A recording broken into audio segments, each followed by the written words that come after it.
بات ہوتی ہے کہ پالیسیز پارٹی کی وہ قیادت بناتی ہے کہ جو منتخب ہوتی ہے.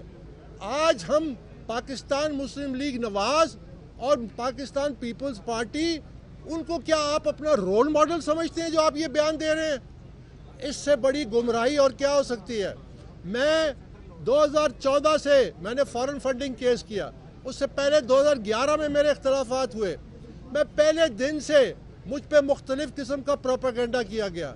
مجھ پہ یہ کہا گیا، کبھی کہتے تھے یہ پاناما کی وجہ سے جو کہ 2016 میں آیا تھا، پھر کہتے تھے یہ ایزی لوڈ پہ ہے. وہ جو کہنے والے تھے یہاں کھڑے ہو کے کہتے تھے وہ سارے کے سارے ڈاؤن لوڈ ہو گئے.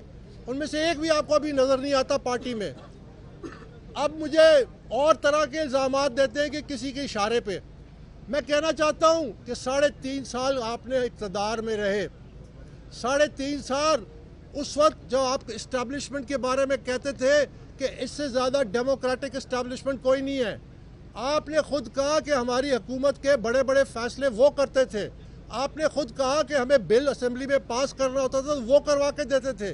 آپ نے خود کہا کہ آنریبل چیف جسٹس جو ہے ان کے خلاف جو ریفرنس فائل کیا وہ میں نے نہیں کیا، وہ انہوں نے کیا تھا.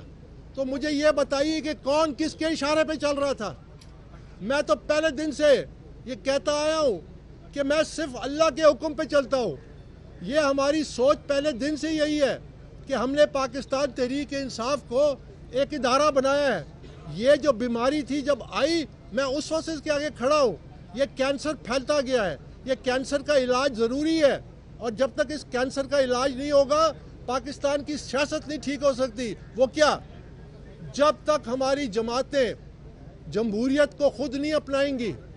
وہ کیسے دعویٰ کرتی ہے کہ وہ جمہوری جماعتیں ہیں؟ کیا یہ حقیقت نہیں ہے کہ ہماری سیاسی جماعتیں شخصیات اور خاندانوں کے قبضے سے ہیں؟ آج یہ موقع ہے کہ ہمارے آئینی ادارے، چاہے الیکشن کمیشن ہے چاہے جوڈیشری ہے، وہ اس کو سوچیں کہ ہم نے یہ اس موقع سے فائدہ اٹھانا ہے. ہم نے ان جماعتوں کو، تمام سیاسی جماعتیں جو بڑی ہیں، ان کو ہم نے شخصی کنٹرول، خاندانی کنٹرول سے آزاد کرنا ہے. اس کا ایک ہی طریقہ ہے کہ آپ تمام جماعتوں کے انٹرا پارٹی الیکشنز کروائیں اور شفاف الیکشن کروائیں. یہ پری ریکوزٹ ہے، یہ پری ریکوزٹ ہے ایک ڈیموکریٹک الیکشن کا.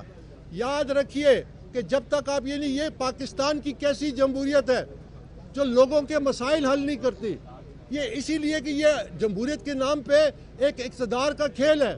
یہ کیسی جمہوریت ہے جو غربت کم نہیں کرتی؟ یہ کیسی جمہوریت ہے جو مہنگائی کو کم نہیں کرتی؟ یہ کیسی جمہوریت ہے جو لوگوں کو روزگار نہیں دیتی؟ یہ کیسی جمہوریت ہے جو ہمارے ملک میں امن و امان اور ایک سکون نہیں پیدا کر سکتی؟ یہ جمہوریت کے نام پہ اقتدار کا ایک کھیل ہے. مجھے یہ بتائیے، آج آپ کے سامنے جو لیڈرز ہیں وہ کیا مطالبہ کرتے ہیں؟ ایک کہتا ہے مجھے پہلی دفعہ وزیر اعظم بناؤ، ایک کہتا ہے مجھے دوسری دفعہ وزیر اعظم بناؤ، ایک کہتا ہے مجھے چوتھی دفعہ وزیر اعظم بناؤ. یہ اقتدار کی جنگ ہے. یہ لوگوں کو سمجھنے کی بات ہے کہ یہ اقتدار کی جنگ ہے. یہ مثالیں دیتے ہیں کہ ووٹ بینک جو ہے یہ ان لیڈرز کا ہے، اس لیے لوگ مجبور ہیں. یہ بات نہیں ہے. ووٹ بینک کو آزاد کرنا ہے، ووٹ بینک کو لوگوں کے حوالے کرنا ہے. نیلسن منڈیلا کی یہ مثال دیتے ہیں. 27 سال جیل کے بعد 4 سال اس کو لگے ایک جمہوری عمل کا وہ حصہ بنا، صدر الیکٹ ہوا، ANC کا چیئرمین الیکٹ ہوا.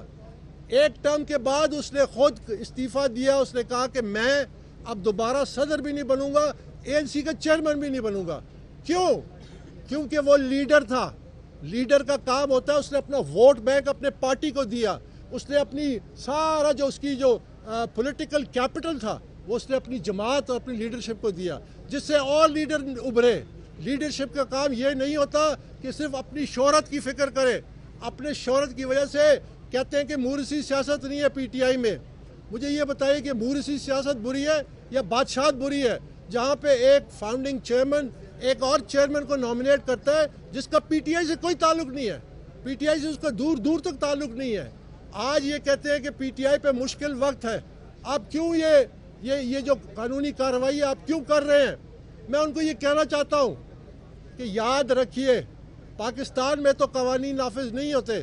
پاکستان میں قوانین نافذ کرنے کی یہ تاریخ ہے کہ پچھلے 7 سالوں میں بلوے ہوئے حملے ہوئے، پولیس کی پہ حملے ہوئے، جوڈیشل کمپلیکس پہ حملہ ہوا، سپریم کورٹ پہ، پارلیمنٹ پہ، ایک شخص کو ابھی تک سزا نہیں دی گئی۔ یاد رکھیے کہ یہاں پہ اللہ کا بھی کوئی قانون ہے اور آخر میں اللہ کا قانون نافذ ہوتا ہے۔ تو آج جو لوگ کہہ رہے ہیں کہ پی ٹی آئی تکلیف میں ہے، ان سے یہ پوچھیں وہ کون تھے جو کہتے تھے کہ میں رلاؤں گا؟ وہ کون تھے جو بار بار کہتے تھے میں رلاؤں گا؟ وہ کون تھے جنہوں نے اپنے مخالفین پہ ظلم کیے؟ وہ کون تھے جنہوں نے میرے ساتھ جو سلوک کیا جس پہ میں زیادہ نہیں جاتا؟ آپ کے سامنے یہ حقیقت، جب آپ کہتے ہیں میں رلاؤں گا تو اللہ کی قدرت آپ کو رلاتی ہے۔ یہ اللہ کا قانون ہے۔ اللہ کا قانون کہتا ہے کہ اگر آپ ظلم کریں گے تو ظالم کے ساتھ برابر ظلم ہوگا۔ یہ میں نہیں کہتا، یہ قرآن مجید کہتا ہے۔ یاد رکھیے کہ یہ جس عمل سے گزر رہے ہیں اس میں میرا کوئی قصور نہیں ہے، میں اس کا ذمہ دار نہیں ہوں، یہ خود ان کے اعمال ذمہ دار ہیں۔ انہوں نے اس نہج تک سیاست لائی جس کی میں نشاندہی بار بار یہاں پہ کرتا تھا۔ 2014 سے میں یہاں پہ کرتا تھا۔ یہ راستہ غلط ہے، یہ راستہ تباہی کا ہے، اس سے نقصان ہوگا، پارٹی کو نقصان ہوگا، ملک کو نقصان ہوگا، معیشت کو نقصان ہوگا، اداروں کو نقصان ہوگا۔ جب میں بار اس کی نشاندہی کرتا تھا اور یہ اپنے تکبر میں نہیں چھوڑوں گا، اور یہ اپنے تکبر میں اپنے سیاسی مخالفین سے جو سلوک کرتے تھے، جو ظلم کی داستان ہے، تو آج ان پہ جب مشکل وقت آیا ان کو سوچنا چاہیے کہ یہ معاملات یہاں ختم ہو جانے چاہیے۔ یہاں پہ یہ جو پاکستان میں سیاسی ایک ٹریڈیشن ہے کہ آج کا ولن کل کا ہیرو اور کل کا ہیرو آج کا ولن، یہ ختم ہو جانا چاہیے۔ اس کا ایک ہی طریقہ ہے، آپ سیاسی جماعتوں کو جمہوری بنائیں، اس میں ڈیموکریسی لے کے آئیں۔ اور میری یہ اپیل ہے، کیونکہ یہ معاملات اب آگے جائیں گے اور بڑی تیزی سے جائیں گے اور شاید ہائیسٹ فورمز تک جائیں، کہ جب تک آپ کے الیکشن کے بنیادی تقاضے نہیں پورے ہوتے، آپ ریسائکلنگ آف پولیٹیکل ویسٹ ہوتا ہے، آپ اسی لیڈرشپ کو دوبارہ ایک نام نہاد الیکشن پروسیس سے گزارتے ہیں، وہ پھر آتے ہیں، لوگوں کی امیدیں پھر بڑھتی ہیں، اس کے بعد پھر ڈیش ہو جاتی ہے۔ کیونکہ آپ کے سیاسی نظام میں پاکستان میں جو قابل لوگ ہیں وہ لیڈرشپ رول میں آ ہی نہیں سکتے۔ یہاں راستے بند ہیں، یہاں سب کے راستے بند ہیں۔ تو اس لیے میرے یہ جو ساری ایفرٹ ہے وہ یہ ہے کہ پاکستان کی سیاست میں ایک بنیادی تبدیلی آئے، لیول پلینگ فیلڈ ملے عوام کو، لیول پلینگ فیلڈ ملے ورکر کو، ان کے حقوق کا تحفظ کریں، ان کو یہ اختیار دیں۔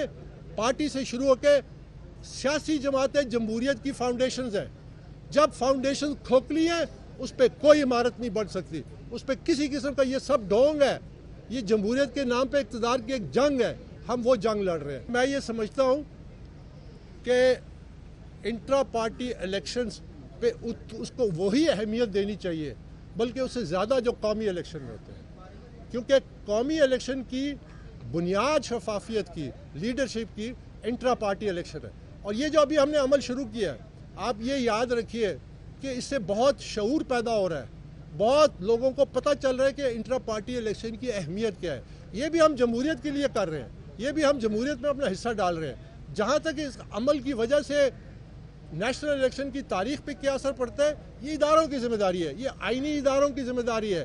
ہم یہ کہتے ہیں کہ اگر آپ یہ بنیادی تقاضے جمہوریت کے پورے نہیں کریں گے اور الیکشن کرائیں گے، پاکستان کا بحران مزید بڑھے گا، پاکستان کی معیشت مزید، انسٹیبلٹی مزید بڑھے گی۔ کیونکہ میں یہ پوچھنا چاہتا ہوں، پاکستان تحریک انصاف کے یہ جو وکلا ہیں جو اس وقت پارٹی پہ قبضہ کر رہے ہیں، میں ان سے یہ پوچھنا چاہتا ہوں کہ جس قسم کا ناٹک انہوں نے کیا 2 دسمبر کو، یاد رکھیے اگر اس عمل پہ آپ چلے، مجھے افسوس سے کہنا پڑتا ہے کہ آپ لوگ دعویٰ کرتے ہیں عدالتوں میں کہ آپ democracy, constitution and fundamental rights کے ڈیفینڈرز ہیں، آپ کیسے اس شام الیکشن کا حصہ بنتے ہیں؟ آپ کیسے اس کو ریشنلائز کرتے ہیں؟ اگر آپ نے اس کو یہ جاری رکھا اور فروری 8 کو الیکشن ہوتے ہیں تو اس سے بڑا ڈاکہ پڑے گا، پھر آپ کے پاس کیا مجاز ہوگا شفاف الیکشن کا؟ اگر آپ اس ناٹک کو جائز سمجھتے ہیں تو کل جو فروری 8 کا الیکشن ہوگا جس میں اس سے بڑا اگر ڈاکہ پڑا، پھر آپ کیا کریں گے؟ پھر آپ کس چہرے سے یہ کہیں گے کہ جی یہ فری اینڈ فیئر الیکشن نہیں ہوئے؟ میں تو 3.5 سال اسٹیبلشمنٹ کے سامنے کھڑا تھا جب فارن فنڈنگ کیس چل رہا تھا، میں تو اس وقت میں نے سب کچھ برداشت کیا۔ اس وقت تو پارٹی پی ٹی آئی وہ 1 پیج پہ تھی ان کے ساتھ، تو میں